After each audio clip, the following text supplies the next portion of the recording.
என்னோட கருத்து இந்த சமூகத்துக்கு பயனுள்ளதாக இருக்குன்னு நினைக்கிறவங்க மட்டும் இந்த மூவேந்தர் மீடியாவை சப்ஸ்கிரைபிள் பண்ணிவிட்டு பெல்லைக்கான ஆள் கொடுத்து ஃபாலோ பண்ணிக்கோங்க. நன்றி. வணக்கம். நான் உங்கள் கார்த்திக் பாண்டியன். தேவேந்திரபுர வேளாண் எழுச்சிக்கும் விருதுநகர் மேற்கு மாவட்டம்.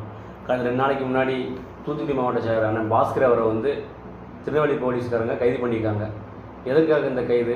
அவங்க பொண்ணை பள்ளிக்கூடம் சேர்க்க போயிருக்காங்க. கேட்டால் காவல்துறை அதிகாரி கேட்டால் கொலை முயற்சின்னு சொல்லி போடுறாங்க. இந்த காவல்துறை அதிகாரி பற்றி நான் ஒன்றே ஒன்று கேட்குறேன்.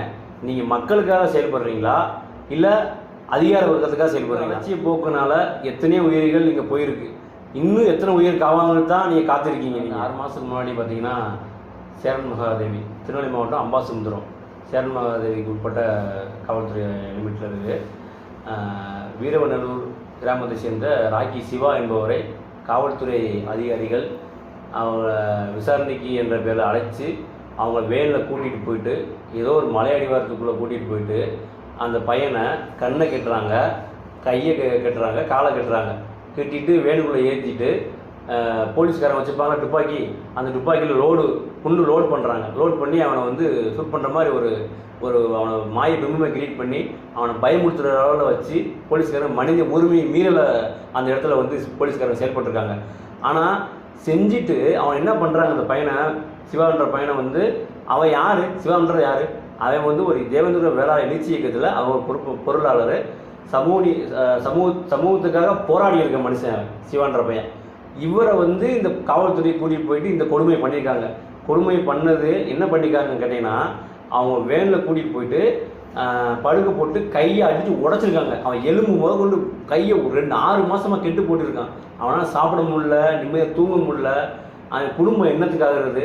இதெல்லாம் இந்த காவல்துறை செயல்படுறாங்களே, இது மனித உரிமை மீறல் இல்லையா? தமிழ்நாட்டில் மனித உரிமை ஆணையம் இருக்கா இல்லையா? தொடர்ந்து இந்த காவல்துறை ஏன் இப்படி ஒரு ஆக்ரோஷமாக செயல்படுறாங்க? மனுஷனை பார்க்க மாட்டாங்களா? யாருக்காக இந்த காவல்துறை செயல்படுது? ஒரு மனுஷனை இப்படி போட்டு அடிப்பாங்களா? இப்படி கொடுமைப்படுத்துவாங்களா? யார் உங்களுக்கு அதிகாரம் கொடுத்தது? தொடர்ச்சியாக இந்த காவல்துறை பொய் வழக்கு போட்டுக்கிட்டே இருக்கீங்களே. கடந்த 4 மாதத்துக்கு முன்னாடி தீபக் பாண்டியன் என்றவரை திருநெல்வேலியில் கொலை செஞ்சாங்க. கிட்டத்தட்ட 12 பேருக்கு மேலே இருந்திருக்காங்க. அவங்க எல்லாருமே கொலை செஞ்சுட்டு ஜாமீனில் வெளிவிட்டாங்க. அது 2வது விஷயம். இந்த கொலைக்கு முக்கிய காரணம் யார்? இது பல கோடி பேசப்பட்டதுன்னு சொல்லி நியூஸ் எல்லாம் நம்ம பார்த்துருப்போம். அந்த முக்கிய புள்ளி யார்? பின்னாடி இயக்குனவங்க யார்? அதை இந்த காவல்துறை வெளியிட முடியுமா? இல்லை அவங்கள கைது பண்ண காவல்துறைக்கு திராணி இருக்கா? எங்கள் மக்கள் மேலே நீங்கள் பொய் வழக்கு போட்டுக்கிட்டே இருக்கீங்களே, அவங்கள நீங்கள் பிடிச்சி சட்டத்துக்கு முன்னாடி நிப்பாட்ட முடியுமா? உங்களுக்கு திராணி இருக்கா? எத்தனை தடவை தான் நீங்கள் பொய் வழக்கு போடுவீங்க? இல்லை யாருக்காக நீங்கள் செயல்படுறீங்க? இந்த காவல்துறை பார்த்து நான் ஒரே கேள்வி கேட்குறேன். யாருக்காக செயல்படுறீங்க நீங்கள்? மக்களுக்காகவா இல்லை அதிகார வர்க்கத்துக்காகவா? சமூக நீதினு பேசுகிறீங்களே, இந்த அரசாங்கத்தை பார்த்து ஒரே கேள்வி கேட்குறேன். திருவள்ளுவர் என்ன சொல்லியிருக்காரு தெரியுமா? நாள்தோறும் நாடுக மன்னன் வினை செய்வான், கோடாமை கோடாது உலகு. இதுக்கு பொருள் என்ன தெரியுமா? அரசு அதிகாரிகள் அவங்கவுங்க கரெக்டாக வேலை செய்கிறாங்களா? செஞ்சுட்டாங்கன்னா நாட்டு எந்த பிரச்சனையும் கிடையாது. இதை கண்காணிக்கிறது தான் அரசோட வேலை. இதுதான் இந்த குரலோட பொருள். இது கூட தெரியாமல் இந்த அரசாங்கம் இருக்குது. அப்படி அரசாங்கம் இந்த பொருள் தெரிஞ்சிருந்துச்சுன்னா இந்த பிரச்சனையே வராது. இது எங்களுக்கு இவ்வளவு கொடுமை நடக்காது, இவ்வளவு அடக்குமுறை நடக்கும். கண்ணபிரான் பாண்டியர் நேர்மையாகவும் கடமை தவறாமல் கண்ணியமாகவும் எங்களை வளர்த்துக்கிருக்காரு. நாங்கள் பசுபதி பாண்டியன் தம்பிகள், கண்ணபிரான் பாண்டியனுடைய வளர்ப்பு. நாங்கள் என்றைக்குமே எங்களை உண்மையான பாதையை நோக்கி தான் நாங்கள் செயல்பட்டுருக்குமே தவிர தவறான பாதையில் என்றைக்கு நாங்கள் போக மாட்டோம். எங்கள் தலைவர் கண்ணபிரான் பாண்டியர் அப்படி எங்களுக்கு சொல்லித் தரல.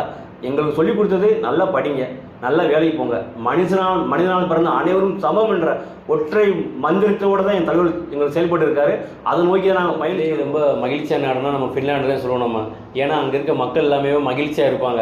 நம்ம தமிழ்நாட்டில் நான் எங்கள் மகிழ்ச்சியை கொடுங்கன்னு உங்களை கேட்கல. நான் உங்கள்கிட்ட நான் எதுவுமே கேட்கல.